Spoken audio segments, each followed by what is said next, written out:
Good morning, everyone. It is Friday, January 12th, 2024. My name is Matt, and this is your daily crypto news. And we started trading the spot Bitcoin ETF yesterday, and I don't know how everybody else felt about it, but wow, did number go up at the beginning and then number go straight down. If anybody was trying to trade that yesterday, I hope that you stuck to your plan of taking profits, because that was unexpected. It was really unexpected. But I think I kind of know what's going on here. I think that there is a lack of political will and political pressure by senators and other organizations on banks and financial institutions to not comply with the SEC order. The reason why I'm saying this is because Senator Warren says that the SEC is wrong on the law. She tweeted yesterday that the SEC is wrong on the law and wrong on the policy with respect to the Bitcoin ETF decision. If the SEC is going to let crypto burrow even deeper into our financial system, then it's more urgent than ever that crypto follow basic anti-money laundering rules. There's a fact check attached to Elizabeth Warren's tweet, and it said the SEC acted in accordance to the new circumstances brought up by the judge in the Grayscale Investments LLC case versus the SEC. And basically, in this case, Grayscale won the lawsuit, saying that the SEC cannot keep just denying a spot Bitcoin ETF, and there's no cause for them doing so at this point. So basically, SEC, get the job done. And that's what they did. And also, you saw that who voted for this spot Bitcoin ETF? 2 Republicans voted for, and 2 Democrats voted against. Now, I don't know if Gary Gensler is a Republican or a Democrat, but he is the chair of the SEC. And as chair of the SEC, he has responsibilities to follow the law and guide the SEC to be compliant to the law, which they lost that lawsuit. So I guess we get a spot Bitcoin ETF. That does not stop Elizabeth Warren and other lawmakers from putting pressure on financial institutions. Now, part of that pressure, in my opinion, and obviously this is just me throwing things out there, spitballing, I don't feel that I'm far off. Vanguard, which is a $7 trillion assets under management company, refuses to let customers buy Bitcoin ETFs with their own money. So let me say that again.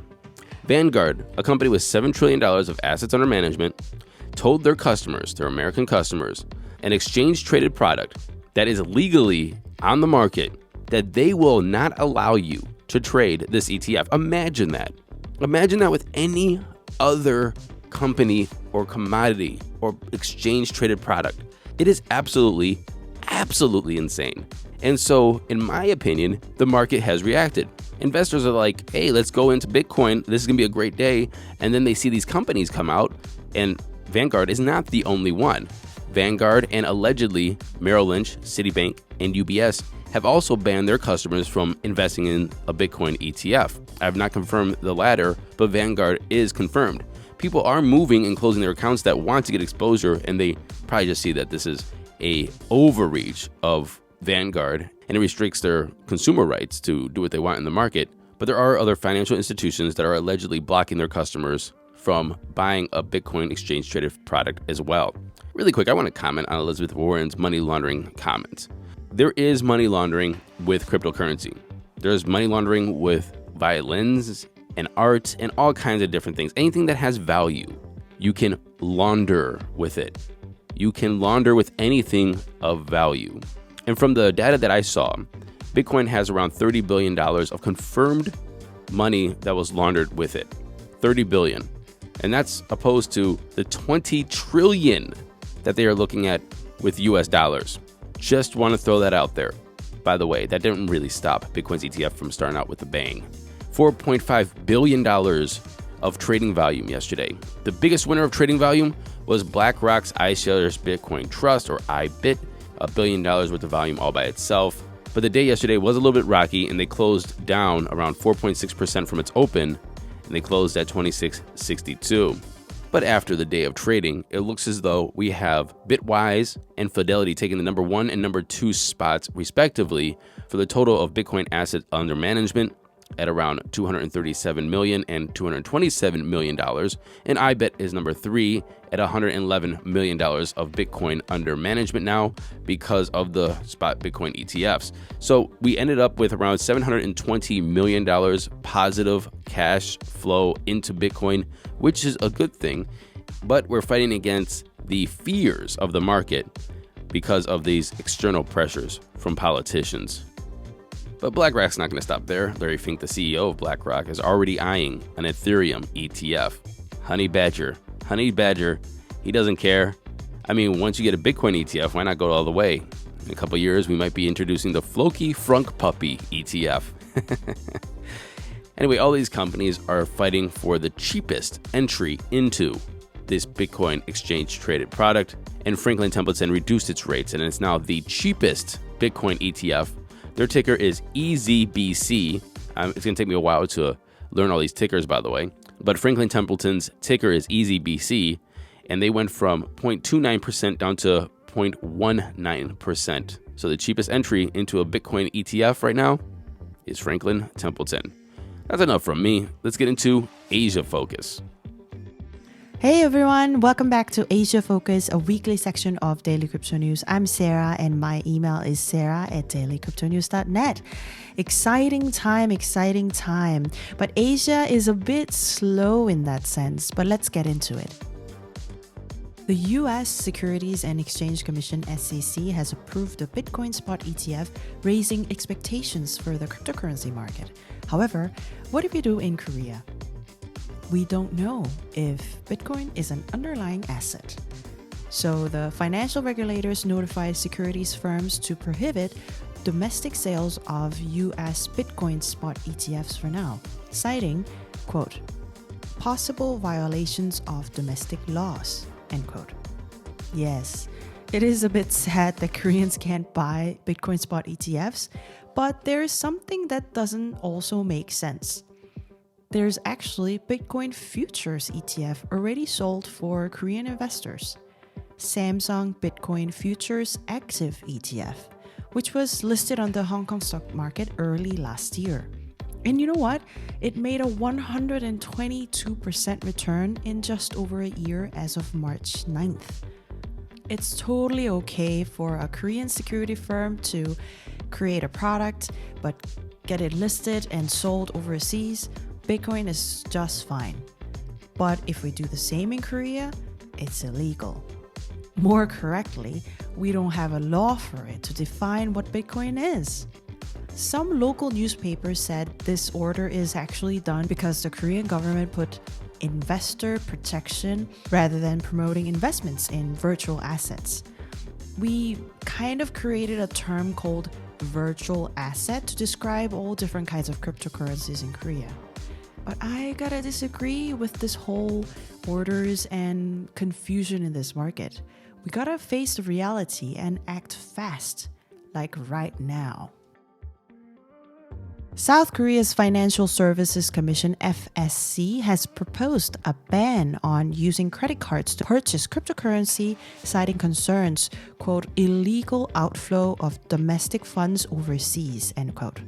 I've read the official note from FSC in Korean, and it's not particularly about cryptocurrency. It's part of many revision suggestions of the Specialized Credit Finance Business Act. Korean cards have been quite useless when it comes to overseas payment. Someone like me who is living abroad, it has been a pain in the ass. I guess I have to keep that pain for a longer while. Anyways, you're also allowed to send any feedback, opinion about this revision suggestion to the relevant department. So let's see how it goes.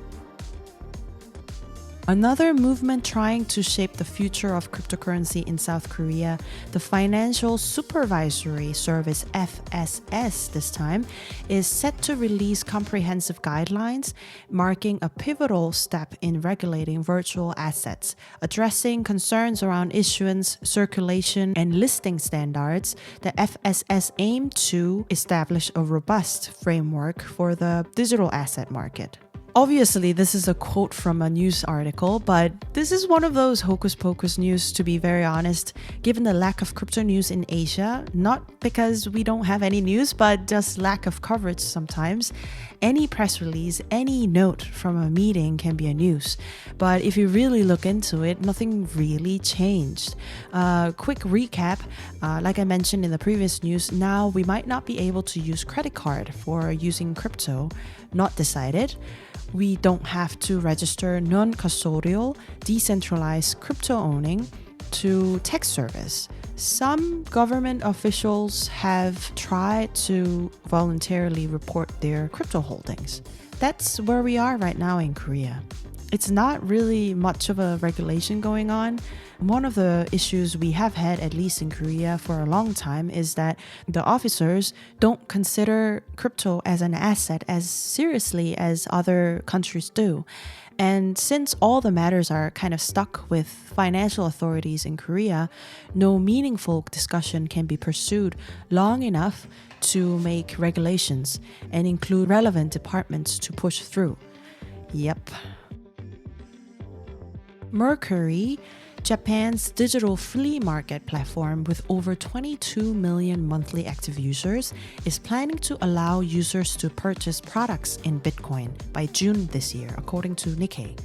Payments in Bitcoin are set to be hosted by the company's Tokyo-based blockchain subsidiary, Mercoin. While prices on Mercari would display in Japanese yen, users of the app would be able to make payments with Bitcoin, according to the report. I think this is the best practice the e-commerce platform right now can do. We already have seen quite a lot of platforms online who accept Bitcoin, but not as seamlessly as possible like this. This kind of initiative from Mercari was possible because Mercari has its own Bitcoin exchange. In March 2023, Mercari launched its own Bitcoin exchange, allowing users to purchase Bitcoin through the app using their bank account balances, and people who used the exchange were able to earn free points by selling activities on the platform.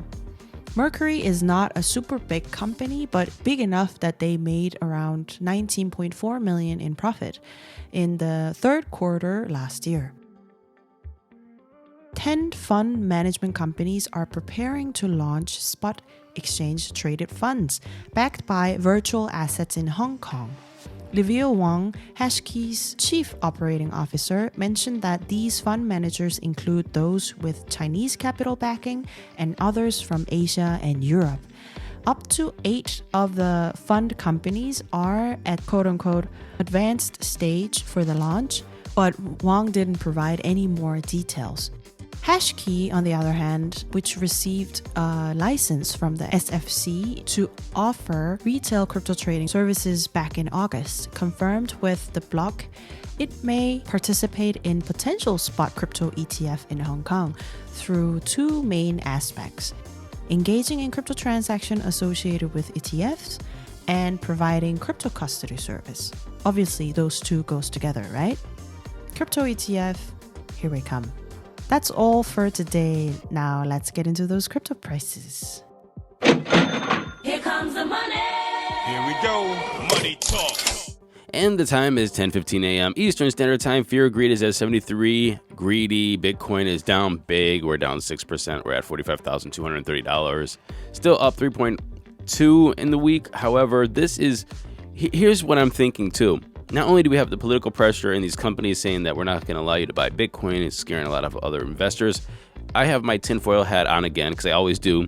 Is this a way for these skeptical bears and Bitcoin skeptics and Bitcoin haters to really tank the market by trading against the daily Bitcoiner, the Bitcoin trader, the Bitcoin hodler, the Bitcoin bull? Now, the only reason why I'm going to say that that's tinfoil hat and crazy because there's Kathy Wood. She holds a lot of Bitcoin. When we thought about all the institutional money going into Bitcoin, we're like, oh yeah, number go up. But if you're trading with institutional money against Bitcoin and shorting it for other things, was there a downward pressure that we weren't expecting? Anyway, Ethereum's up almost 1% at $27,008. Tether is number 3. Binance is number 4, down 1.4% at $309. And Solana is at $97.91, down 6.1%. Running off the top 10, we have XRP, USDC, Cardano, Avalanche, which is down 6% by the way, 38.43, another getting into the buying territory, and Dogecoin's number 10. The total market cap is down 3.3% at 1.76 trillion, a Bitcoin dominance of 50.3 and an ETH dominance of 18.4. And that was our show today. I'll be back on Monday. I hope you have a great weekend, and until Monday, happy hodling, everyone.